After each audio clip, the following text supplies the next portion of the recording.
I'm Christy Dyroff, I'm Richard Dyroff, Christy's husband. and I am the Vice President of the Board of Directors of Drug-Induced Homicide. I have known Terry probably longer than most anybody. My son died. This is Wesley behind us. Wesley died in August of 2015, and he died of fentanyl poisoning. And I was previously a magistrate, and I had 12 years, and that I adjudicated criminal cases. My husband has had 30 years in law enforcement. And so when my son died, when we couldn't get any assistance or any real investigation here locally, he bought the drugs online through a website, and he drove down to Orlando to get them. We live in Brunswick, Georgia. And that's where Wesley died, at his home in Brunswick, Georgia. So I knew, because of my background, because of Rich's background, knew that it was a federal case. So within a month or 6 weeks after Wesley died, they had arrested the dealer, and he's currently serving 20 years in federal prison. So Terry messaged me, I believe, through Facebook Messenger, and I believe it was sometime that year or beginning of the following year, because she had seen an article online about Wesley's death and the arrest of the dealer. And she said, "How did you get this done?" She said, "I'm a Chicago police officer, and I can't get my own department to investigate the death of my daughter." And her daughter had died in May of 2015. So just 3 months apart from Wesley. So that's how we started a friendship. And we basically called ourselves Thelma and Louise, because we were the only ones. We were out there trying to get other people the same justice that I had gotten, and then Terry had gotten for herself, though she had fought much harder and much longer. But she did finally get justice. So we decided this is something no one else is doing. And if no one else is doing it, how in the world are other parents able to get justice for their dead children? Every victim of drug poisoning deserves justice, and their families deserve justice. And that's been our goal from the beginning. So we started, she started the Facebook page, and she would, as people would send messages or put up a post, and it's a private page, as people would reach out to us, she did the bulk of the answering the messages, and I answered them as well. We have helped literally, if not hundreds, close to thousands of families. We've helped at least hundreds get justice for their families. That's the whole reason that we do what we do, is because victims shouldn't be re-victimized. So Terry, then COVID came. So we had started this, like I said, in about 2017, 2016. COVID started, and things kind of got quiet because nobody was really out. Nobody was really, there was not a lot that you could do. So in the meantime, I had had some health issues, and I didn't talk to Terry as frequently. So when suddenly we have a board call, or we have a call, and it's Matt Capilouto has set up a Zoom call for other people who are interested in helping moderate on the page, and myself and Terry. And this is my first interaction with Matt. So Matt, one of the mothers asked, okay, I'm not quite sure, what is the difference between like a state prosecution and a federal prosecution? Well, I had been a criminal judge. I adjudicated in criminal court, and my son had gone through the entire adjudication or his case had been adjudicated and prosecuted by the federal court. So I was very aware of how everything went. Matt had initially contacted Terry for help after his daughter Alexandra died. And so he had become very active and he contacted her in 2020. And he had become very active in, she was working with him spent a lot of time working with him. So he offered to do our printing. He's a printer. He offered to do the printing for the organization. Okay. Like I said, the first interaction I had with him was a phone call, with a Zoom call with all these other, probably a dozen other mothers on it. And Matt started to answer this mother, explaining the federal criminal process for adjudication. He doesn't know the process. I don't even know if his daughter's dealer had been indicted yet at that time. And I was trying to interrupt. I was trying to say, wait a minute, because the last thing that we would ever do is give information to a grieving parent that's not correct. So I was trying to stop him, and he kept saying, you're breaking up, Christy. Well, yeah, we had moved to a new home, and we didn't have the best cell service, and the way he had sent the Zoom call information was on my cell phone, so that's what I was using. And after him telling me several times, well, we just can't hear you. And so I sat there for a few more minutes, and I hung up. And I got a phone call from Terry after the phone call, and she said, Christy, did he hang up? Did he cut you off? Did he hang up on you, or did you just hang up? I said, no, I hung up. She said, okay, I just wanted to make sure. So that was the way that the relationship began with Matt. That Matt knew everything. He had no idea what he was talking about. And he had all the ideas.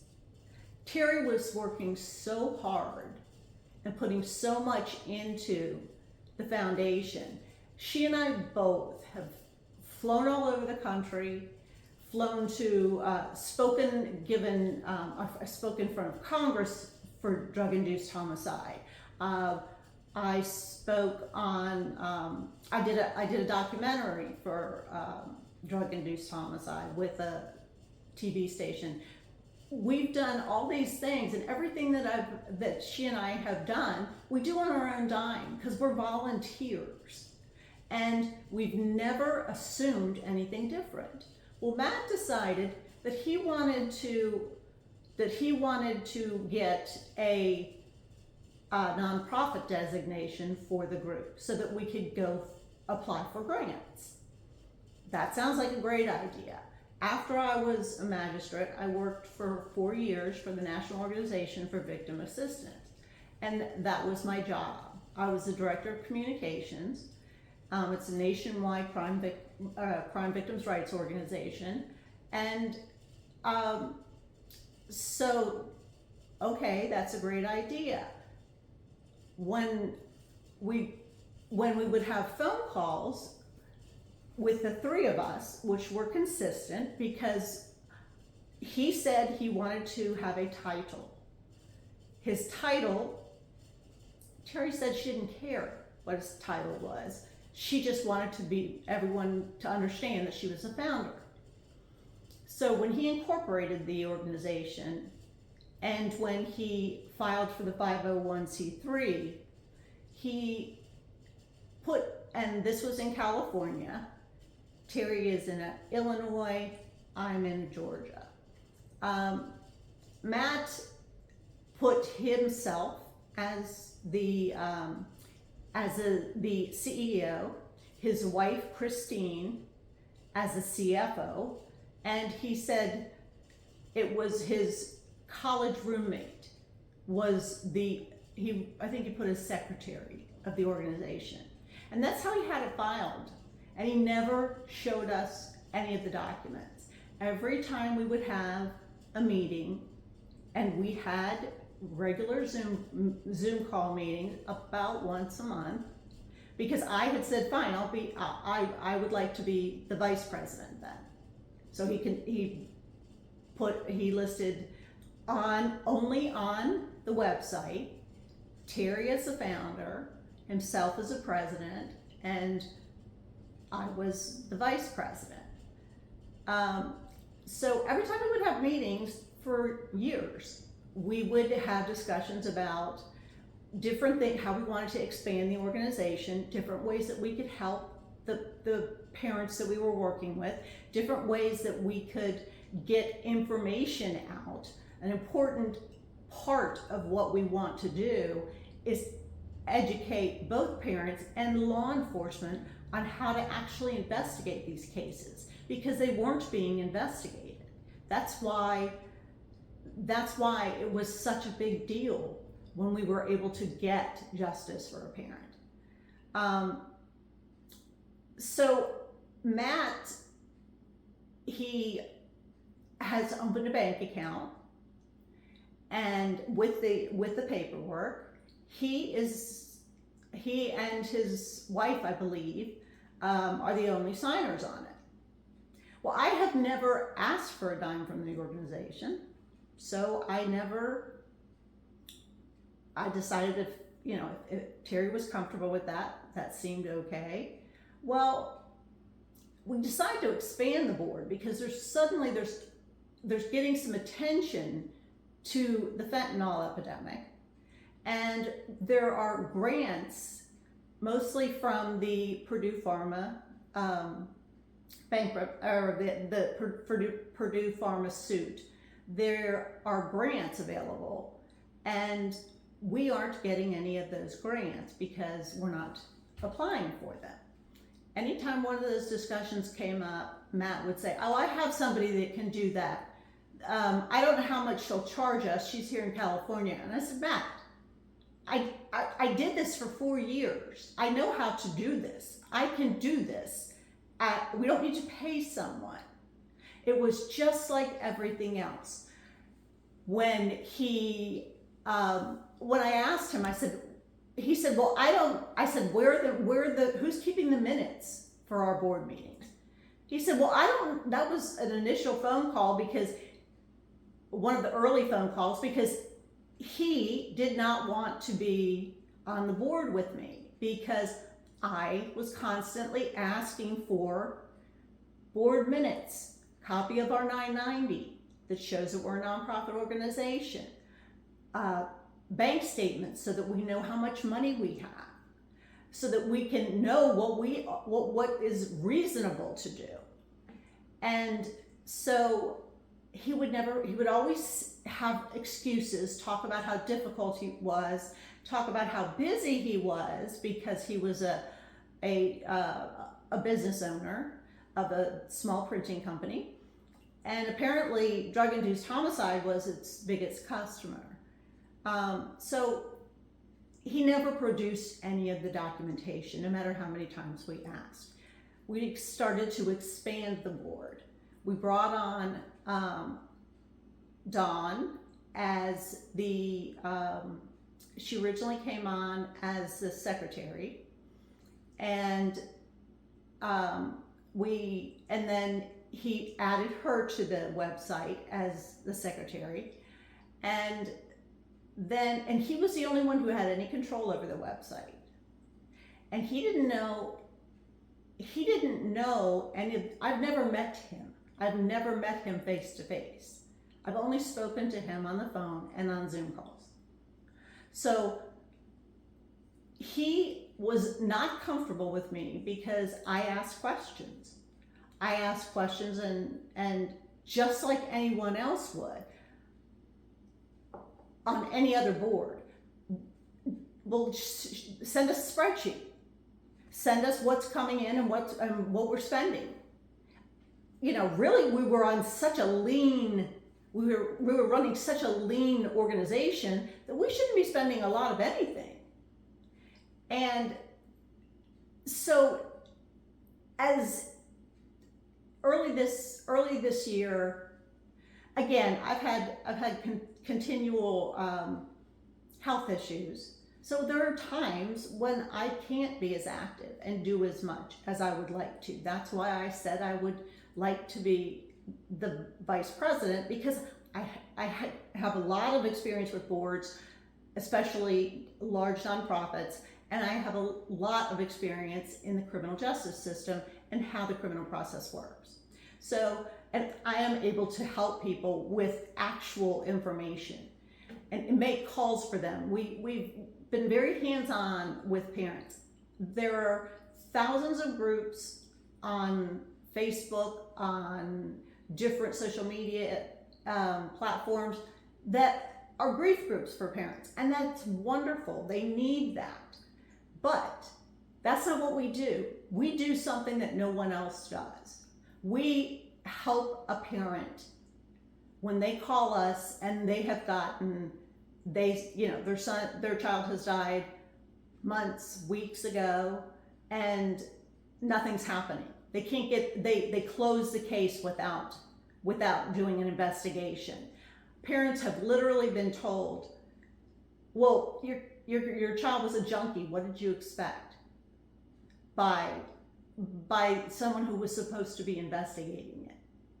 Now, we've been doing this since going on 10 years. And so things have gotten better. We have made strides. We have done a lot. But Matt Capilouto in no way, shape, or form founded this organization. He came in, he never was honest about anything, and then he refused to turn over any of the financial documents. We have a video that shows that from our Zoom call where, yes, I was stern with him. Yes, I was firm with him, because I had heard so many excuses so many times. And from my personal experience, if someone is running a scam, if they're doing something that is illegal, then they aren't going to tell you that they're doing it. They're not going to give you the proof that they are. They're going to change the subject. They're going to redirect, or they're going to blame you for something else. So my husband Rich has been very supportive of me. When I went to Congress, he went with me, because it's a huge building, and he knew that I couldn't navigate it by myself because of my health. He has 30 years in law enforcement, and he was able to contribute to, he is listening to the conversations that we had. If you would Yeah, when Christy was invited to speak as a subject matter expert in the fentanyl crisis in our country, she came and spoke for Kevin McCarthy, who was Speaker of the House at the time, Jim Jordan, several others. She provided a lot of insight as a mother who's fought so hard to find justice for other people. I've listened to several of these meetings they've had from the other room. I'm not nearly as involved as she is.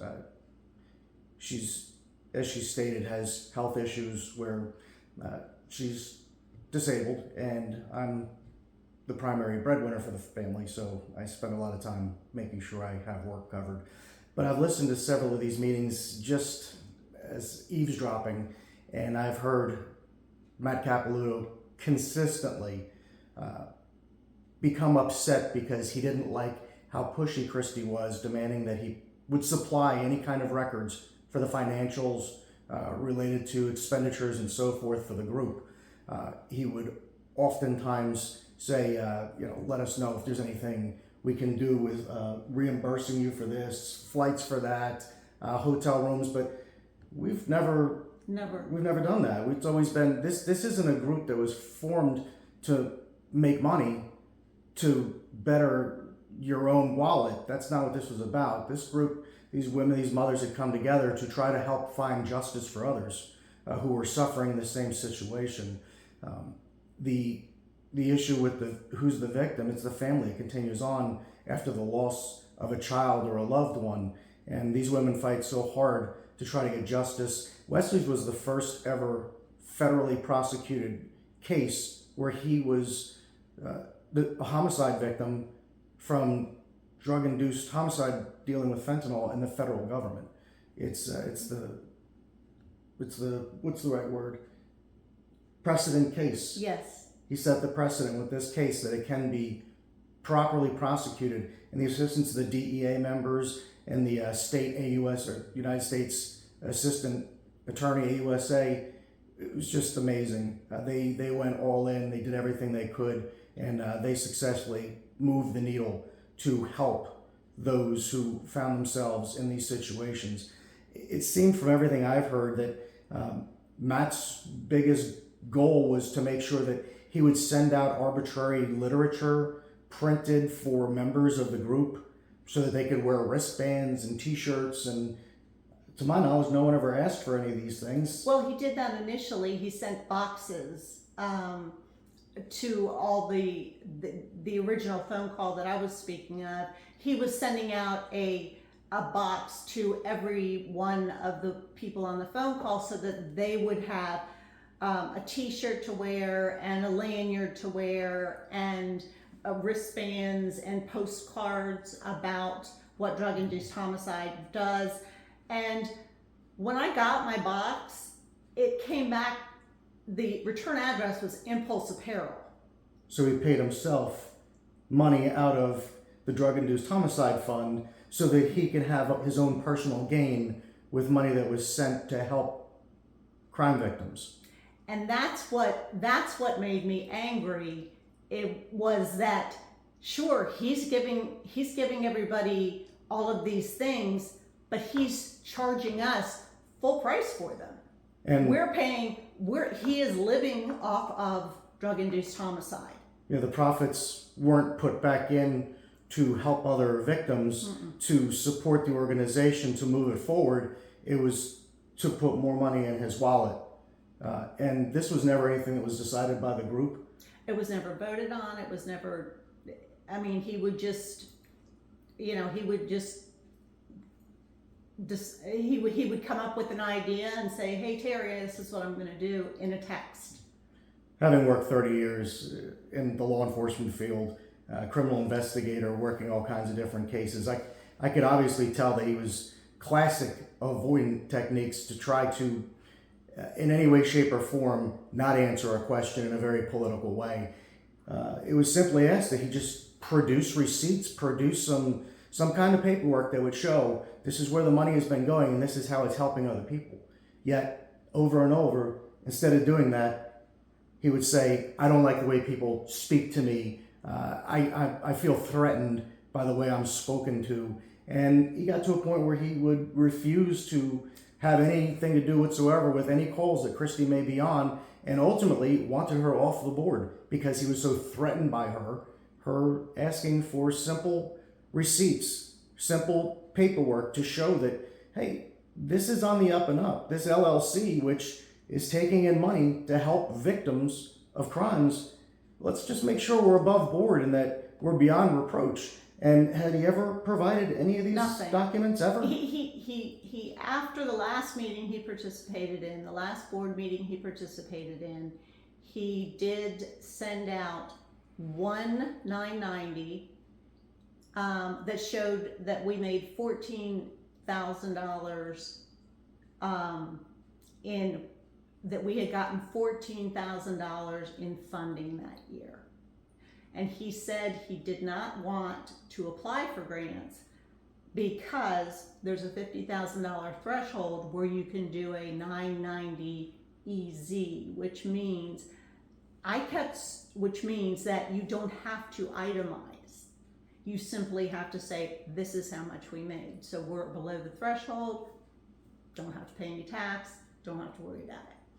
I kept saying, because I have done grants, I have administered grants, I know how they work. I kept saying, we need to keep the number of hours that we're on phone calls with victims. We need to keep track of the time and the expenses that we incur, not for reimbursement, but so that we can show that we have a very high percentage of our income goes directly to help victims. And that's how you get grants. I know that. I kept trying to explain that to him, and he said, well, I don't know anything about nonprofits. Well, why did you start one? And the reason he didn't want to show us any of these things is because none of us were listed on them. When he finally did show us the 990 that showed two other strangers, his wife and this other man, on the form, we were dumbfounded. Are these other people active in the group? Have they participated in Zoom calls? They've never been on a Zoom call. I've never even spoken to Christine Capilouto because she has cancer. Matt has done, that I'm aware of, since I've been around, 3 GoFundMes that have shown up be on his webs that have ended up through our site, through our I'm sorry, not our site, but through our Facebook, our social media, because one of them was because his daughter died, and the next one was because and his wife had cancer. The other one was because his store was broken into and things were stolen and he didn't have insurance. And then I think the other one was because he claimed that he was defrauded by a coworker or someone who he had put trust in working for him of a lot of money. So he is putting up GoFundMes, and he told us that he couldn't do. We were trying to set up the next board meeting, and we were constantly accommodating. He was the only one on the West Coast, so we were constantly accommodating his time. So, for me, it would start at 9 o'clock, 10 o'clock at night. Okay, that's fine. I'll do whatever they need. Whatever will help things work better. I'm happy to do it. I have never had a single problem with any other member of the group. And there's, we have tens of thousands of members in our national group now. Never had any problems with them, never had any issues with any of the other nonprofits that we work with. We've had an excellent relationship, except for Matt. Matt has had issues with, repeatedly had issues with nonprofits. So Rich had, I had bounced what was going on off of him because I'm, on a 2-hour, I'm on a 2-hour phone call while we're on our anniversary vacation in Mexico about this. Terry, our founder, she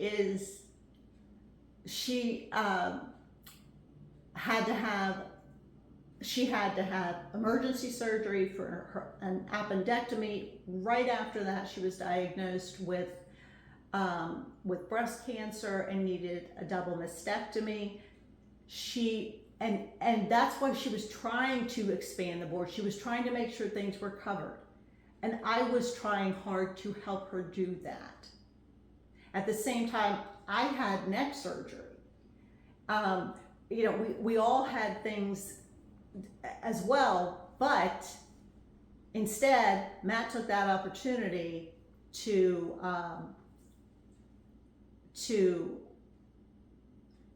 try to vote Terry off of the board. He refused to participate in meetings when I was on them because he didn't like the way I spoke to him. He asked me during the board meeting that he did, the last one he did participate in, he said, you don't trust me, do you? I said, absolutely not. Why would I? And he said, good. Okay, good.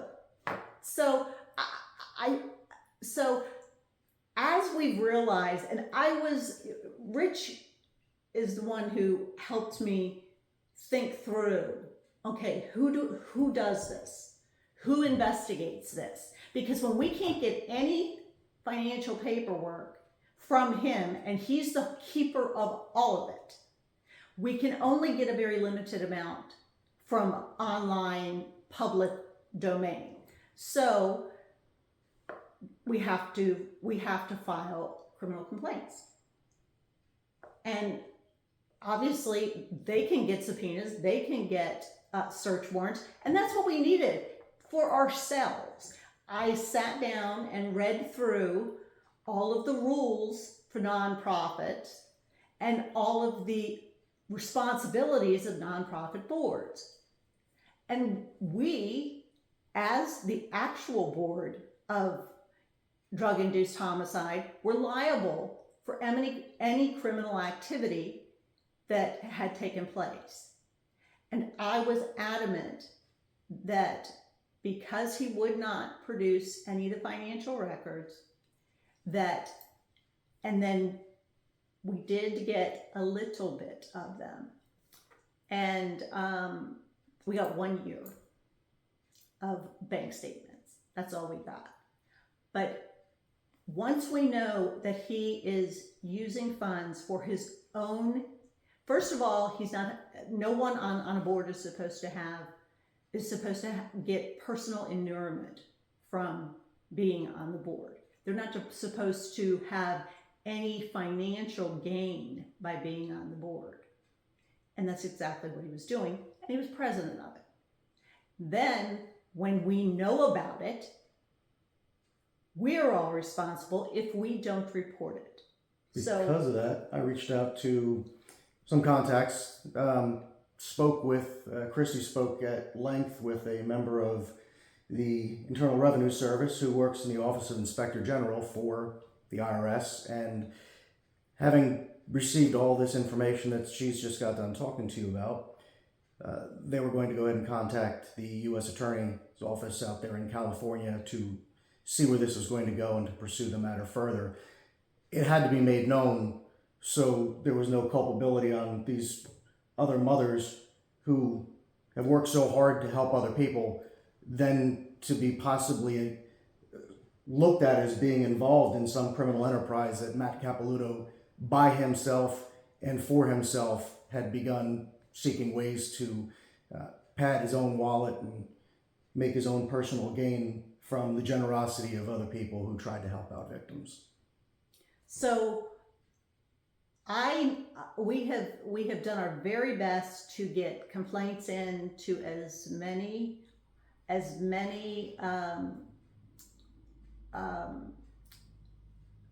different agencies as are relevant. I think we've come up with a couple of more that we will pursue as well. But our point is, when he emptied the bank account and left us with that had $56,000 in it, we found out it left us with nothing. No way to access it? No way to access. Nothing. How about your social media?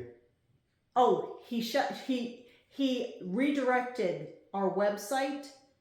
So if you typed in druginducedhomicide.org, it came to his new website. It showed it was non-active, and then it pops up in his new organization that he had founded a month before he had taken all the money out of our accounts. So we're left with, we lost our domain name. He's not using it, but he refuses to give it back unless we sign an NDA, which I found very interesting because victims don't ask for NDAs. And he's claiming to everyone that he is a victim. And the reason that we want Matt to do the right thing. He needs to do the right thing and stand up and take responsibility. Exactly. Instead of spreading more lies to other organizations, and his entire focus is on California. He's used the majority of all of the money that's been coming in, if not for his own personal use, for his use in lobbying for a statute in his daughter Alexandra's name in the state of California. And again, that's not what we do. We don't lobby. That's a 501c4. He doesn't understand anything, and it doesn't excuse his culpability. Yeah, the sad part was all this experience that you've got, having been the director of communications for the National Organization of Victims Assistance, the nation's oldest victim rights nonprofit. The years that you were director of communication, writing grants, applying for all these different available funds to help victims, to move the needle forward, to help get victims assistance in ways that they can advance their lives moving forward and coming to a new normal. Instead of being able to use these funds to help others, what Matt did was instead take all these grieving mothers who wanted to help other people and then make them victims of him trying to take the money, to successfully steal the money and start his own campaign that he chose, leaving you all with absolutely nothing for all the efforts that you've put forward years and years before he ever became part of the group. And we've all lost a child. All of us are grieving parents. And Terry is humiliated because she just found out that the foundation that she has worked so hard to build has been hijacked. Excellent word. And it had her where she had just had a double mastectomy. She had gotten home and she started hemorrhaging. She had to go back in for emergency surgery because of the stress that this man caused her. all the things he tried to do while she was in the hospital having this emergency surgery, and he's trying to take people, successfully taking people off the board, Exactly. taking away their access and moving the assets into funditure so that he can have the only access to them and take everyone else's availability to them away. Exactly. So we're just asking, do the right thing. Do the right thing, Matt. It's just that simple. Just do the right thing. Man up.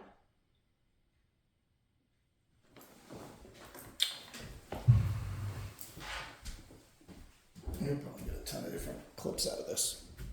Oh, I never pushed record.